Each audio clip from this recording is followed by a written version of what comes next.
Guys, another NavTrol build episode for you today. I think we're up to episode number 5 now, so we've been getting up there in the build's nearly complete. That's awesome. Anyway, it's a bit of a change of scenery tonight. If you're wondering why it looks like I'm in a car park at 10 o'clock at night talking to a camera by myself, it's because it is. I am. The main reason for that, or the only reason for that, is because some of our videos got corrupted, so I apologise for that. Our intro and outro and a few videos here and there got our audio got corrupted. So instead of you guys trying to lip read and mind read what we're trying to say, I just thought I'd come on here and do an alternative intro. So this episode is pretty much where we doing the last 20% before we give the car over to Floyd, and it's his problem. Floyd's our fabricator who's going to be doing the exhaust, intercooler setup, and intercooler piping and a few other little tweaks here and there you'll see later in the video. But we're trying to get the car finished to our ability to give to Floyd and tow it there, and then hopefully when we come back we'll have a partially working NavTrol. So things we covered in this episode: we caught the car on fire, which was pretty entertaining. What else? Another few big things is we got some structural parts of the chassis buttoned up, so that's nice and cool. That looks pretty factory. We ended up another big job ticked off the list. We got the front end back on, so that consists of the radiator support and housing, like the non-structural part. We made modifications to fit that back on, but also be removable, which was awesome. We got the radiators on. We got the intercooler buttoned up to where it's going to be. You'll see why that's not on later in the video. Thank God, all fits. Got heaps done with the Haltech. Got the Haltech system working right. Jesse got that done. Just a bunch of little things, a bunch of big things and little things to get it ready for the fabrication. So it's definitely a banger. Stick around. I think it's one of our best videos yet. Between work and TAFE and just waiting on parts like new radiator to come and modifying things. So you know what, I think you guys should stick around, watch the rest of the video. I think Zave's up to the part where he's putting in trying to change the cam position angle sensors.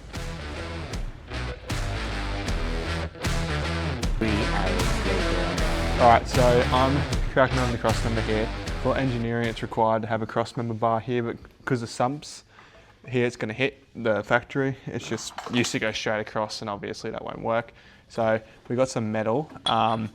Because this thickness couldn't actually be bent, we needed to get the elbow joint instead of 45.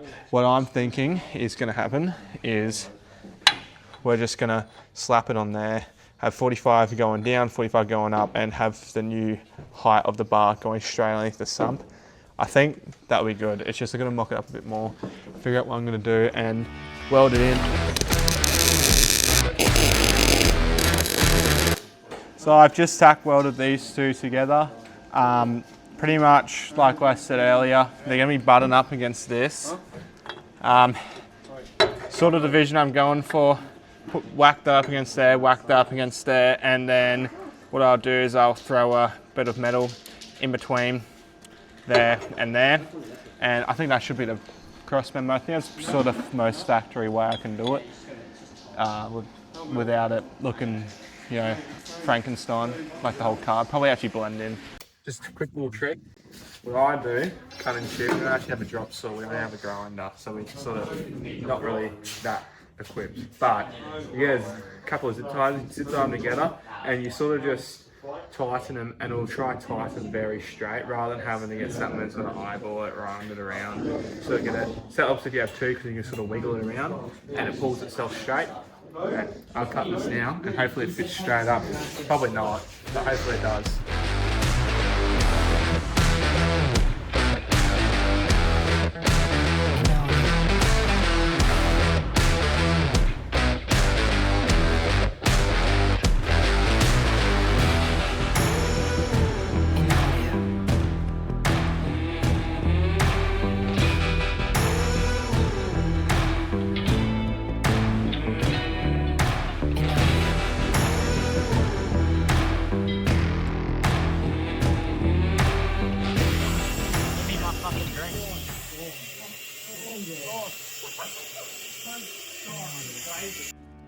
So just on the Haltech dash, it's come up pretty good.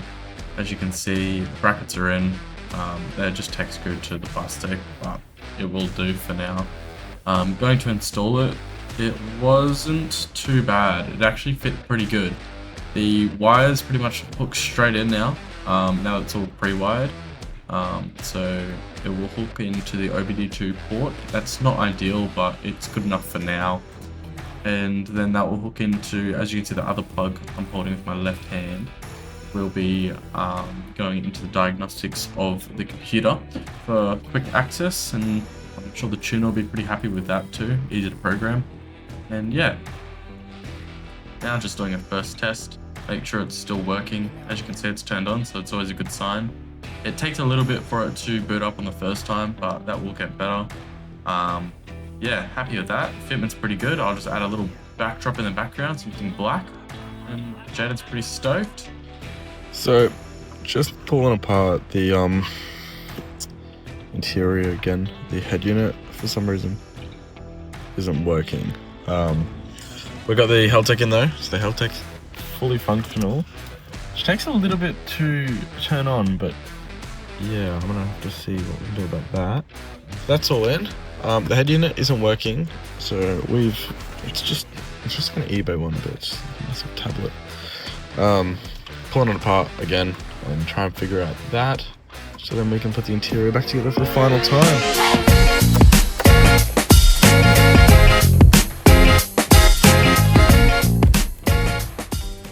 So, got it working. Must have been a loose wire or something, but it's all working now. Dash is in. Put this mess back in there. Meanwhile, so Hudson's putting back together the radiator support. As you can see, it's all back together. It's removable as well, which is the goal. And yeah, it's looking more like a car again. Sorry for the delay. It's been a few weeks. Been waiting for parts. I've been staying in Brizzy as well for work and stuff, so it's been pretty slow. Again, been waiting for parts. We've got the new radiator, and we're gonna do some modifications to it. Zave, we've tied Zave up. He's in the naughty corner at the moment. So this radiator is the one we'll be using. It's a little smaller than the stock one, but we're gonna modify it. As you can see, the outlets do not fit where it needs to go. This one is hitting the crossmember, so we're gonna cut that off and get the fabricator to put it back on, Floyd, and yeah, he doesn't know about that yet, but we're gonna spring that on him. I feel bad, but oh, he can figure that out. And yeah. We're also gonna do the intercooler bracket. Intercooler, radiator brackets, and then get the bumper back on. I'm gonna this kid. Come with me.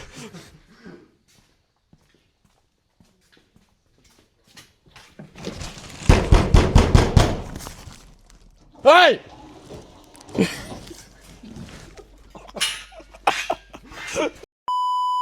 At this point, it got a bit late on a Friday night. You could see me visibly cringing at cutting through my brand new radiator. Yeah, that hurt. We also decided to have a bit of an early night on Friday. As you can see, having a bit of fun. Then we decided to crash at the neighbor's party. And that was the end of Friday night for us. So we'll be back in the morning, I reckon. Although that is ammonia, I suppose. I'll be fine. YouTube channel. I just got sick of it being long. What's up? The next day. Alright, so how we're thinking of mounting the radiator. The radiator's got to sit in front of the crossmember because the engines, there's no room. Pretty much what I'm going to do, I've just made up a little bit of cardboard. Where this mark is, we've just had it held up in place. We're going to weld it underneath here, and then we have these little grommets for the bottom of these things, these little pins here. Drill a hole big enough for the grommet's rubber, so it sort of dampens everything. And that's how we're going to do it. We're going to have a mount there, and there's going to be a hole in a piece of metal with a grommet, stop it from rattle. And up the top, what we're thinking is pretty much it's going to be situated something like that. On the back of the radiator, we are going to utilize these brackets and create something that comes down from the radiator support beam, maybe down. But I think the first step will definitely be getting these little bit of cardboard into metal and weld it on. Cool, you can start recording, bud. Thanks, bud. Thanks, champ. Thanks, pal.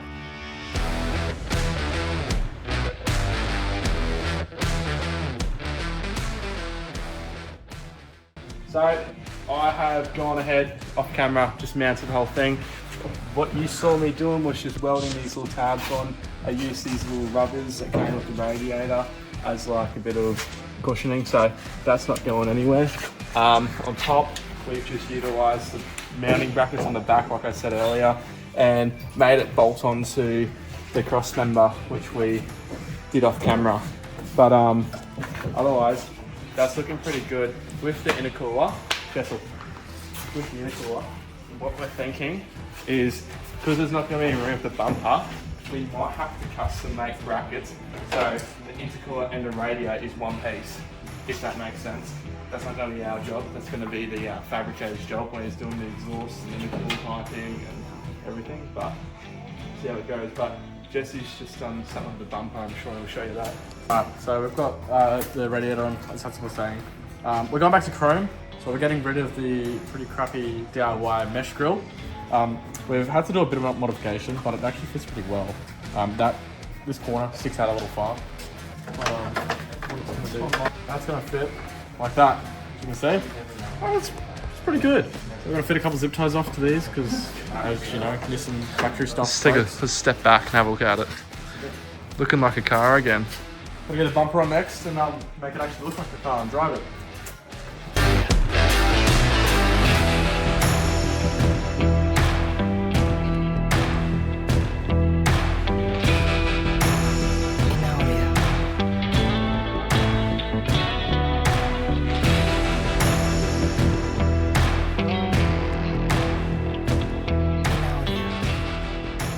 All right, got the bumper on obviously. We intercooler fits nicely behind there, heaps of flow. We have the radiator in, we did that a while ago, and there's room in behind here for the thermo fans. What Jesse was talking about earlier, I was going to show you, is to solve the problem that this isn't bolted in at all yet, it's just sitting there. We pretty much are going to get Floyd just to weld it straight to the radiator. The main reason being is if we have it unboltable, if we need to replace the radiator, there needs to be custom brackets on the radiator. Same as intercooler.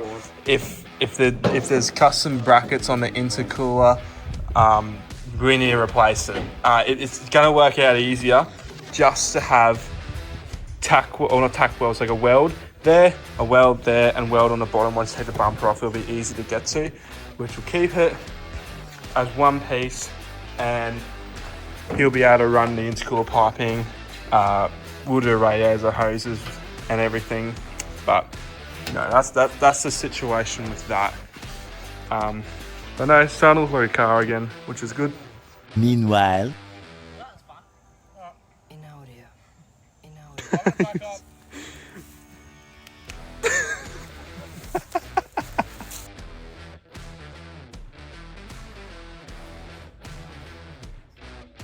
We've had a bit of a break. It's been a good couple of weeks. I've been at TAFE, been away.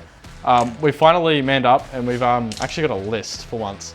2 months later, we finally got a somewhat to-do list. We've got urgent, some suggestions, we got shopping list, and a whole list of not our problem / Floyd. He's the man doing our fabrication, so good luck to him on a few parts like that. But I'll get Dave to do some of it. Explain that. Explain what Floyd's doing. Okay, well, Floyd. So he's doing our exhaust / dump pipe, the screamer. We've got to relocate that because it's hitting the steering rack. He's not aware of this as of yet, so he's going to have a bit of a surprise. Intake manifold, radiator outlets, we're going to be moving those. Intercooler piping, of course, and weld the radiator to the intercooler. That is going to be something different. We're going to make like a radiator pack. I'll let Hudson explain that to you.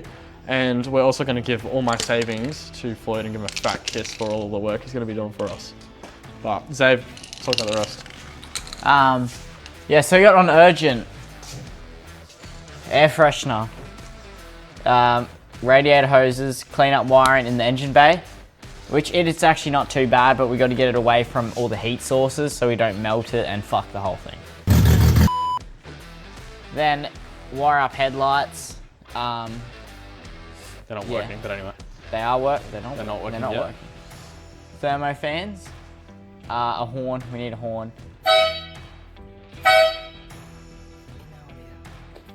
Paint, rocket cover, turbo, etc. So Stop you there, guys. It looks nice. We've got to figure out a color for that actually. We're not sure if... Drop it in the comments. Drop it in the man. comments below and No. make it not pink, please. But yeah, we're going to powder coat those.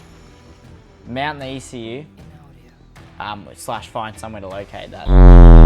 Then we got suggestions. Check bell housing bolts. They're only finger tight. If we get around to it, we'll do it. The full drive transfer shifter. Not that this thing's going to be full driving, just car park, so that's why we don't really need it. Speakers and amp. That honestly should be an urgent, because if we're doing mainies and stuff, we need music pumping. Just so you can't hear the engine knocking. Refit sway bars, suggestion, but we probably will have to do that for the local police force. Handbrake cable. It's a manual. Bolt-in battery / bracket, but we do have to relocate the battery anyway. So that's another thing we'll figure out. Cover AC / heater lines. We don't need either of them, so it doesn't really matter. And then the shopping list is just what Jesse's got to spend more money on. Yeah, this week I got to buy some thermo fans, some sway bar links. I want some quick release so I can take them off from the tracks. And yeah, the engine running right. That's probably important. Well, actually, should we talk about that? Yeah. I figured it out all on my own. No one helped me at all. So, because this engine is a built engine, we bought it a built engine, a so-called. That's what old mate said. So, an injector on a Barra is around 250cc, I believe. These are 1000cc injectors.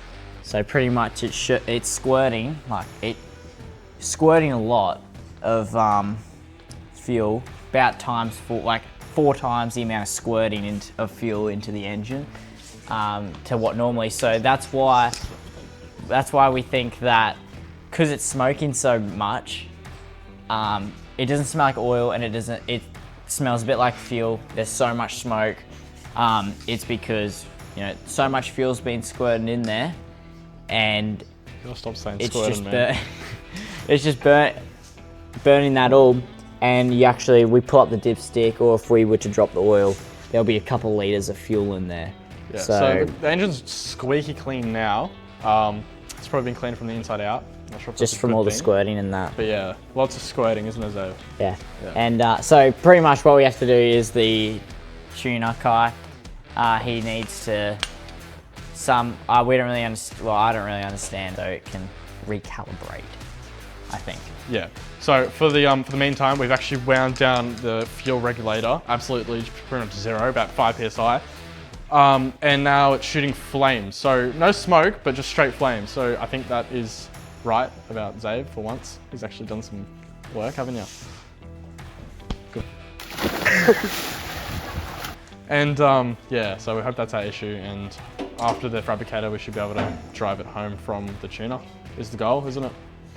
Yeah, so pretty much power skidding the whole highway, and yeah, it'll be blowing it up on the way home.